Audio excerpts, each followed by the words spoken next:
Salutations. Today I'm going to be doing a 30 by 30 book edition list. A 30 by 30 is basically 30 books I want to read by the time I'm 30 years old. I am currently 26 years old, a mood reader, and I know for sure that I'm not going to read everything on this list, but I'll try. And number one, we have, I want to read the African Trilogy by Chinua Achebe. I've read Things Fall Apart and I loved it. I remember thinking how accessible the themes and ideas were. I love how atmospheric it was, and I think about the texture of that book as well, and I need to reread it as well as read No Longer at Ease and Arrow of God. I think I'll be able to achieve this because I really want to read it. Plus, the books are short. Number two is I want to finish reading the Nervous Conditions Trilogy by Tsitsi and Dangarembga. I've reread Nervous Conditions this year, and I was saying to a friend that it feels like a book that you study in a decolonization class. It is a coming of age tale. Is it called a Bildungsroman or Bildungsroman something? And you see the main character Tambu evolve. You see her thoughts change. You see her being challenged by the world and by her cousin and the women in her life, and you just see the growth. And it was really well done, the way that the ideas were written as well. I do have some qualms about, I like a book where you feel how palpable the atmosphere is. You feel like there's prose and the descriptions of people. I like a book like that, and like scene, etc. And I didn't find a lot of that in Nervous Conditions. I'm going to read the Book of Not, hopefully sometime by March or April, and this Mournable Body. Apparently these two have mixed reviews, so I hear. I'm not trying to spread misinformation, but yeah. Number three is the complete works of Jane Austen. I got this for 50 Rand. I love a special. It wasn't a sale. It wasn't a special. It was just 50 Rand because it was from the second-hand bookshop. I did say in the other video that I love books, that there are some books with movie covers that I love, and this is one of them because this is also my favorite movie not in the whole world, but it's some of my favorite movies in the whole wide world. And I doubt I'm gonna complete this, but I do want to read Northanger Abbey and Persuasion, and I think I'll be able to do that by the time I'm 30. I might surprise myself and actually read the whole thing, but the text is this tiny, so I doubt it. But I did read the first page of Northanger Abbey and loved it, so it's possible. People can do things. Number four is work through Toni Morrison's fiction backlog. So I've read 3 of Toni Morrison's books, and I didn't realize that I was almost going in order. First read The Bluest Eye. I read Sula. I read Song of Solomon, which was one of the best books I read this year. And I'm going to read Beloved next year. Beloved was the first Toni Morrison I read, and I disliked it. I really disliked it. I just found it so strange. There was bestiality. I thought that I would get more of Setha's daughter. I don't remember her name. Yeah. And I think I got 50% in, and I was like, I'm done. So it will be really interesting to read this now because Toni Morrison is my favorite author. And this is one of her most well-known books, most awarded books. I think this was the one that won the Pulitzer Prize. Yeah, it was. And yeah, I think I'll be able to I'm not going to finish all of these books, but I'm working through it. I said I'm working through the backlog. So Tar Baby would have been is it Tar? Oh yeah. I want to read Tar Baby, Paradise. I think I'm gonna prioritize those.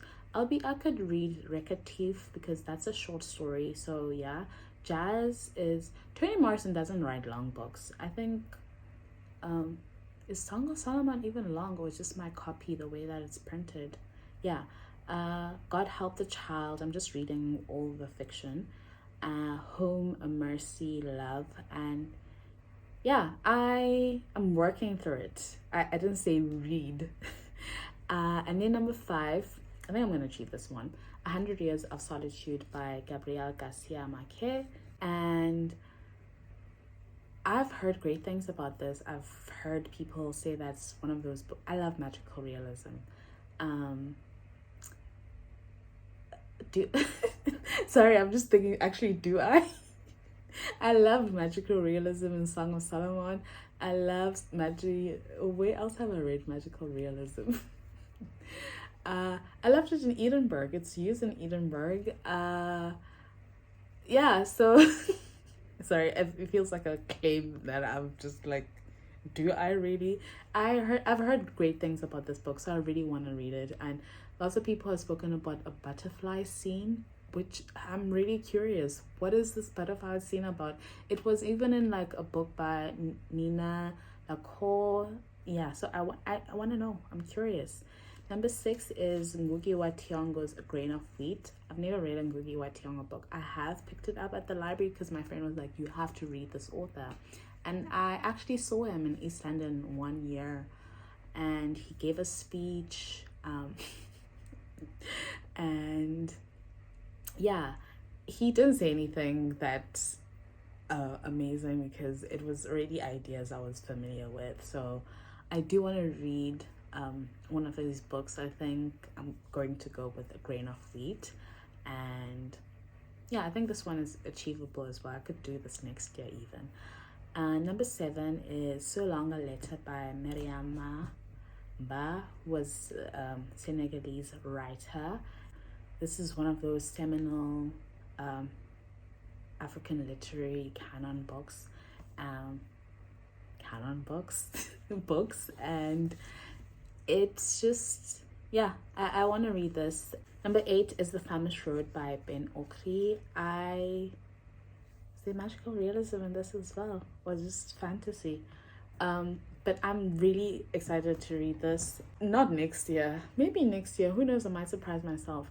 The other day I came across a video my friend who passed away, and I asked them to like do a what's in my bag, and they had The Famished Road, and yeah man, that memory of them just warms me up, etc. And yeah. A book. It's Ben Okri's The Famished Road. I'm reading it for the second time now. The last time I read it, I was in high school. I'm very excited to read it again because it's just, I feel like it's opening myself to literally brilliance for the second time ever. It's like an awakening. You know how what's her name?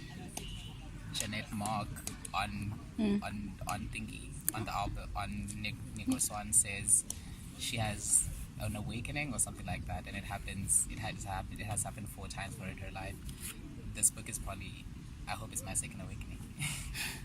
Also because he's a brilliant writer. He's one of the best African writers. Number 9, A Question of Power by Bessie Head.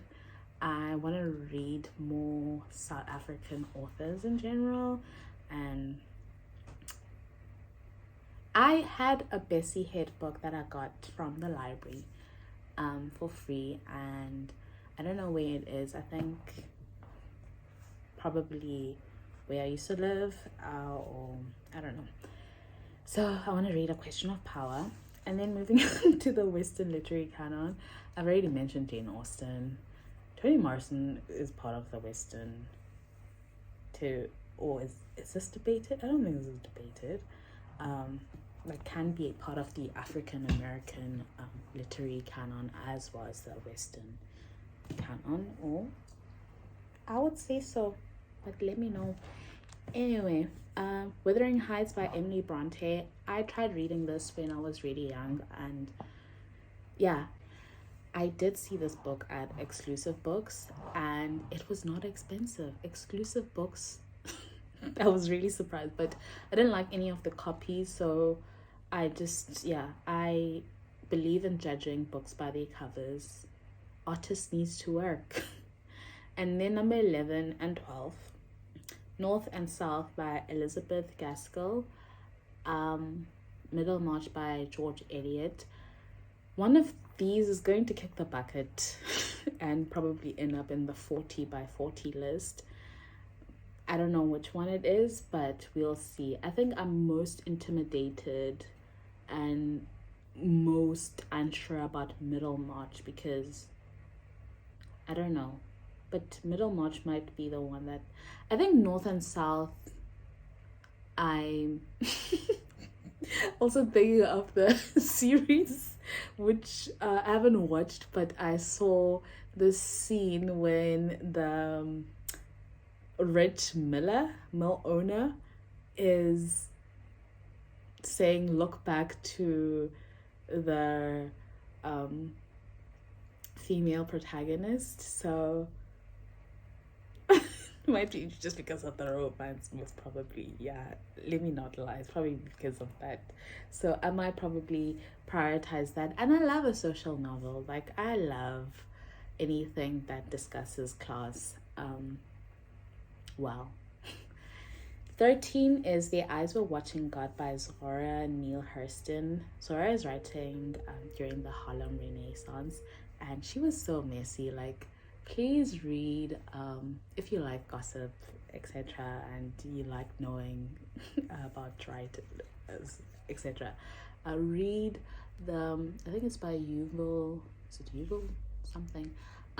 It's about Zora Neale Hurston's friendship, Zora Neale Hurston and Langston Hughes' friendship, and how it ended and how messy everything got. And it's like tragic, but also just so insightful, so funny, and just you feel like you were but you feel like you were in the Harlem Renaissance.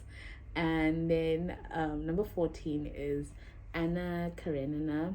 I wrote Russian literature. There's only one book here by Leo Tolstoy, and I haven't watched the movie as well. Not that the movie's going to be compared to anything the book is going to give me, but I am rereading The Secret History. And then there's this scene where they are at Bunny's, like they're searching for Bunny, the whole school and the whole town, and it's very, I think it's very misty, and there's mist covering the mountains and the trees, and Julian's looking at it, and Richard is also observing Julian and thinking about the picturesque and just, you know, aestheticizing stuff. And Henry turns to Julian, and like I think all of them are so intrigued by the scene and what's happening and the death of okay, they don't know that Bunny okay, Julian doesn't know that Bunny's dead. The people who killed Bunny know that he's dead. That's not a spoiler. And Henry turns to Julian and he says it's like it's something about like it's almost like a scene from a Tolstoy book. And I was like, I need to read this Leo Tolstoy right now. And I'm not gonna read him right now. Probably when I'm 28 or 29. But maybe next year, who knows? I might surprise myself. I probably might surprise myself. Who knows? Anyway, number 15 is Girl, Woman, Other by Bernadine Evaristo. I know that this has mixed reviews. Some people loved it. Some people hated it. I hope I'm one of those people who likes it because yeah, I don't know why I particularly want to read this, but I do. It was already on my to read list generally, because I do have books that I want to read generally, but I don't plan to actually read them by the time I'm 30.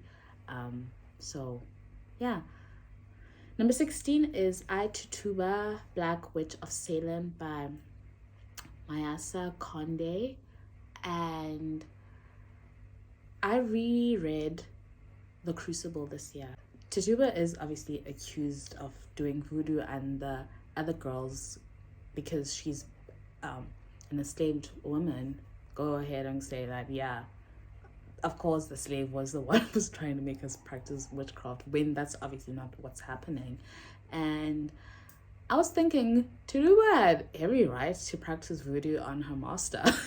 So I really want to read from her perspective. I think she has one of the most interesting perspectives in the whole group, and I hope that this book does have that, hopefully. Number 17 is The Woman of Brewster Place by Gloria Naylor. So I do have an African American literary canon theme going on here, I see. And yeah, I think I'll get this done by the time I'm 30. I feel really certain. And then number 18 is the Elena Ferrante Quartet. So my brilliant friend, the story of something, those who stay and those who leave, and the story of the lost child. I will read my brilliant friend next year, because I also want to watch the show. So I'm caught between, like, I did start some of it, but I never finished it. Yeah, there's a lot of things that I started here and I never finished because I got intimidated or something. Wuthering Heights, The Eyes Are Watching God, Beloved. Yeah, it's quite a lot. And then number 19 is the Selected Poems of Anne Sexton. I'm not sure I'm going to finish this by the time I'm 30, but I love reading a poem and not finishing the whole book, so that counts. I want number 20, reread A Song of Ice and Fire by George R.R. Martin. I'm planning to go to the book, second-hand book shop, and I'm hoping that A Song of Ice and Fire is still there, because I think people probably might want to buy it now with Fire and Blood and everything. But I do want to read this. I love the world, Team Danny. Yeah, I think it's really great fantasy and I love reading it. I loved the show when it was good. So after season, I mean, I watched it till the end because I did love it even when it was bad, I suppose. 21, American Psycho by Bret Easton Ellis. Yeah, I'll probably just watch the movie first, but let's see. Will I read this? I think I will. I'm not that curious about this. Oh, I think I know why I want to also read this. Like, this is like a tiny reason, but Bret Easton Ellis, there's this like also great article. I don't know where it's from, but I'll share it. Bret Easton Ellis, Donna Tartt, all these famous writers that went to what is the school? It starts with a B. Bennington, and yeah, like how they were, and I think the writers also give interviews and what sort of environment they were in and creativity, and yeah, be successful authors. Donna Tartt, as I mentioned, Bret Easton Ellis. So I like this sort of things. 22, work through Bell Hooks' backlog as well. Yeah, this is not like a hurry thing. I think I'll probably read like Bell Hooks next year because I tend to read Bell Hooks each year. So I want to share, I shared like a controversial, and not controversial, very mild opinion actually, that All About Love is not Bell Hooks' best book. In fact, I think of the books that I've read of hers, it might be the weakest. But I haven't read Ain't I a Woman and Real Cool Black Men and Masculinity, which I will probably do in the next 2 years. Everything else I'm not ready in that hurry. Work through, it says, not read. Number 23, A Little Life by Hanya Yanigara. I'm planning to read this next year when I am also like... Apparently you have to read this with the right mental sort of headspace. So yeah, I'm curious because lots of people love it or hate it.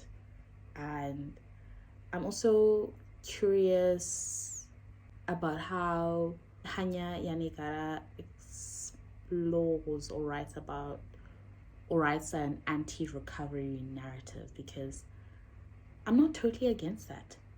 Like, but I want to see, because a lot of people say that it's very exploitative. So yeah, I want to read it, but like other people have also said that the writing is really beautiful, prose, etc. So gotta see myself. I think I'll definitely get to this by the time I'm 30. Number 24 is Wild Seed by Octavia Butler. I really want to read this. I think I'll read this next year.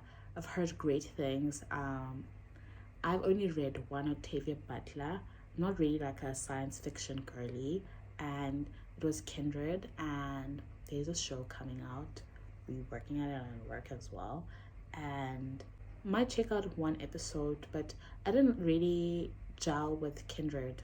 I didn't get it as well. Number 25 is The Sons by Franz Kafka. I did start reading Metamorphosis. Yeah, I'll get this done by the time I'm 30. These are short stories. 3 short stories. Like, come on, Sandisiwa. If you don't get, like, if I'm revisiting this in the future and I didn't get to it, like, come on. It's not that hard. Number 26 is The Unwomanly Face of War by Svetlana Alexievich. I have this. I gotta say, intimidating one. But I think I might be able to do this soon, because I also want to finish reading all the books that I have on my physical TBR, because yeah, I'm going to, because next year might be a tough year financially, so I will have to finish everything I have on my physical TBR. I will. 27 is Reread White Teeth, which I have here, by Zadie Smith. I remember just loving this. That said, actually, I might change Reread White Teeth to Reread on Beauty, because I love campus novel, and On Beauty is one and White Teeth isn't. Choices. Number 28, The Collected Poems of Lucille Clifton. I started these, I think, last year and stopped for some reason, and I was really enjoying myself. So I need to... she has this great poem about galloping into the new year, and Lucille Clifton was just so talented. Like, won't you celebrate with me? The way she writes about the Bible and characters from the Bible, like Abel, Cain, God, she so talented. Like, the way she humanizes and places them on earth and like makes these characters from the Bible so interesting and so human. It's just Lucille Clifton, talented writer right there. Number 29, For Colored Girls by Ndozake Shange. I did really say that there is an African American literary canon theme working here. A bit intimidated, but I think I will be able to do this. And 30 is Second Class Citizen by Buchi Emitete. This is a Nigerian author and also seminal African literary canon. So that's 30 by 30, and I'm like 26 minutes right now. And if you have read any of these books and you thinking that don't even touch that because it's not worth your time, please let me know, because I don't want to waste my time. And then what else? But I'm really excited to read most of these things, and I will revisit this video when I'm 30. Okay, this is post production editing me. Went to the bookshop and I got some books. I managed to get some of the books that I want to read by the time I'm 30, because the whole intention was that I would go and get like a George R.R. Martin, but there wasn't any. And I got Arrow of God by Achebe. It was for 40 rand. Most of the books here are 40 rand. I got So Long a Letter by Mariama, 40 rand as well, and this is such a good copy. I got North and South by Elizabeth Gaskell, 40 rand as well. There was a copy of Middlemarch, but I didn't like how the cover looked, so I was like, okay, let me just wait until I go to another bookshop or the next time I go there and see it. And I did say that I'm not really planning to read Middlemarch by next year, most probably. And instead of Grain of Wheat, I'm going to read Petals of Blood, because I found this copy and I thought, let me just get the first thing that's there. And I don't know that much about Grain of Wheat. I just picked a random Ngugi wa Thiong'o, and I think my friend said I should read Petals of Blood specifically. And yeah, so I have all of the books. I have some of the books for my 30 by 30 list.